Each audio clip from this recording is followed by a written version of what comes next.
السلام علیکم ورحمۃ اللہ وبرکاتہ۔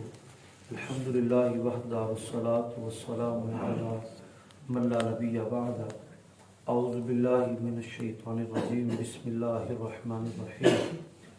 قال اللہ تبارک و تعالی فی القرآن المجید کما ورد فی سورہ بقرہ، ان فی خلق السماوات والارض واختلاف اللیل والنہار والفلک التی تجری فی البحر بما ینفع الناس۔ یہ آیت مبارکہ 164 نمبر آیت مبارکہ ہے، اور یہ ہمارا اب 20واں رکوع شروع ہو رہا ہے سورہ بقرہ کا۔ اس آیت مبارکہ میں اللہ رب العالمین نے اپنی کمال قدرت کو اور کمال قوت کو بیان کیا ہے، اور اس میں اس آیت کو پڑھ کر اب تک کہتے ہیں کہ 5 ایسے سائنٹسٹ ہیں اور ان میں ایک ڈاکٹر ہے جو مسلمان ہوا ہے اس آیت کو پڑھ کر۔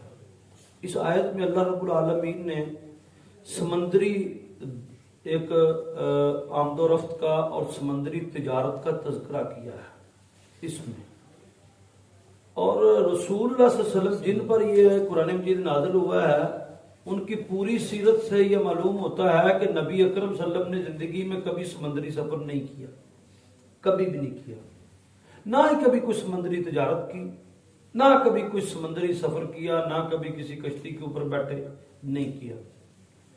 جس نبی نے کبھی سمندری سفر نہیں کیا اس پر نازل ہونے والی کتاب سمندری معاملات کو بیان کرے، سمندری تجارت کو بیان کرے اور ہو بہو سمندر کے حالات کو بیان کرے، تو گویا اس سے پیچھے ایک اتھارٹی ہے جس نے سمندر کو پیدا کیا ہے اور وہ بیان کر رہا ہے، کیونکہ وہ یہ کہتے تھے کہ محمد رسول اللہ صلی اللہ علیہ وسلم نے یہ قرآن مجید خود سے تیار کر لیا ہوا ہے۔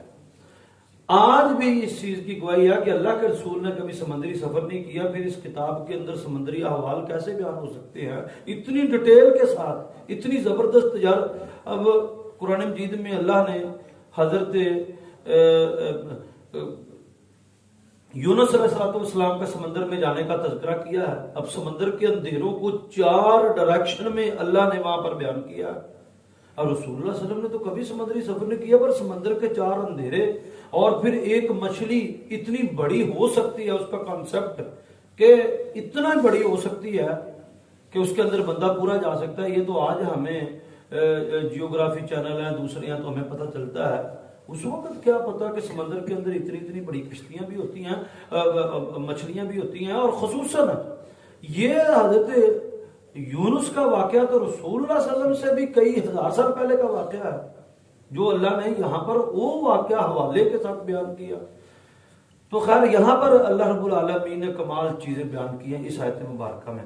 ان فی خلق السماوات والارض، بے شک زمین و آسمان کی تخلیق میں، واختلاف اللیل والنہار، اور دن اور رات کے اختلاف میں، رات کے پیچھے دن اور دن کے پیچھے رات سفر کر رہا ہے۔ کبھی ایسا نہیں ہو سکتا کہ رات سے پہلے دن آ جائے یا دن سے پہلے رات آ جائے، اللہ نے ان کو ایک ترتیب کے ساتھ چلایا ہے۔ ہر دنیا کی چیز اینٹی کلاک وائز اللہ رب العالمین کی حمد کرتے ہوئے ایک مدار کے اندر گردش کر رہی ہے، ایک مدار میں جو ہے وہ سفر کر رہی ہے۔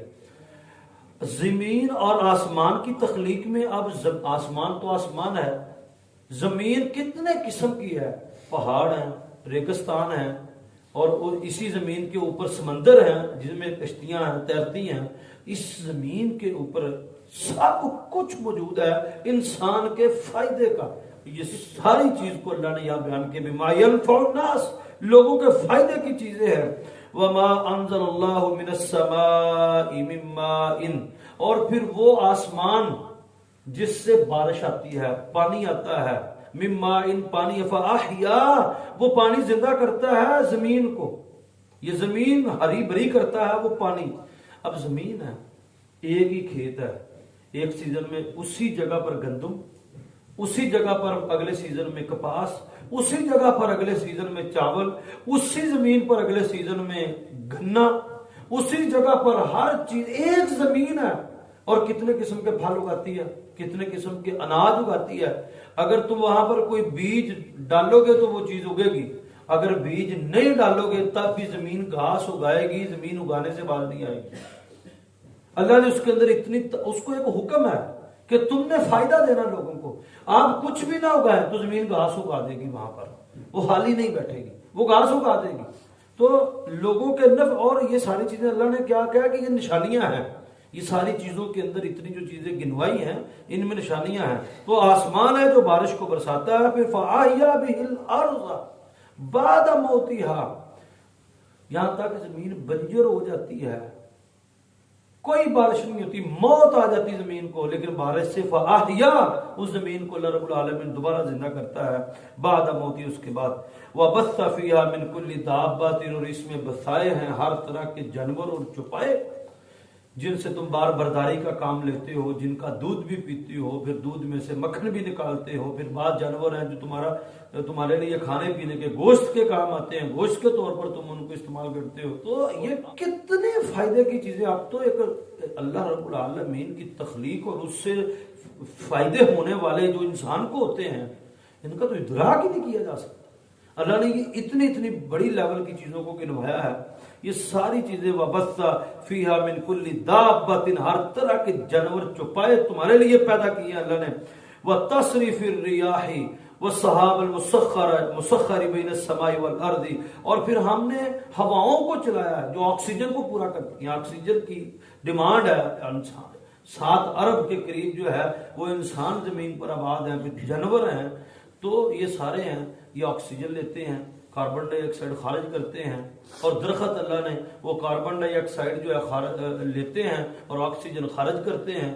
یہ اللہ رب العالمین کا ایک سسٹم ہے جس کے ذریعے سب کچھ چل. اور پھر ہم نے ان میں ہوائیں چلائیں، پھر تمہارے اوپر بادل کو لے کر آیا مِن كُلِّ دَابَّةٍ وَتَصْرِيفِ الرِّيَاحِ، اور ہم نے پھر ہوائیں چلائی ہیں، پھر بادلوں کو لے کر آیا. وَالْمُسَخَّرِ، اور مسخر کر دیا تمہارے لیے بادلوں کو.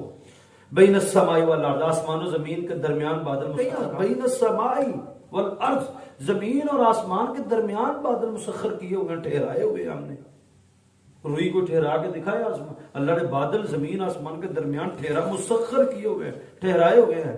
وہ ایک لائن مسخر بین السماء والارض، آسمان و زمین کے درمیان ان کو مسخر کر دیا ہے. لآیات لقوم یعقلون، یہ ساری نشانیاں عقل والوں کے لیے ہیں. یہ ساری نشانیاں اللہ نے جو اتنی بیان کی ہیں، آخری ایک موٹی بات اللہ نے بیان کی ہے. اور سمجھ لو کہ قلعے کے ساتھ بندے کو باندھ دیا ہے، 100 گز بھی رسا ہے تو قلعے پر بندھا ہوا ہے. آخری بات اللہ نے لآیات لقوم یعقلون، یہ تمام نشانیاں عقل والوں کے لیے ہیں. اب اس ساری چیزوں کو بیان کر کے اللہ نے جو اس کا نتیجہ نکالا ہے اگلی آیت میں، یہ کمال ہے. یہ کل انشاءاللہ العزیز آپ کے سامنے رکھیں گے. یہ ہے شرک کے اوپر مبنی بات کہ جب اللہ نے اتنی ساری چیزیں بنائی ہیں تو جو شرک کرتے ہیں اللہ کو مد مقابل، تو ان کا سٹیٹس کیا ہے، ان کا نظریہ کیا ہے، یہ انشاءاللہ العزیز کل پڑھیں گے.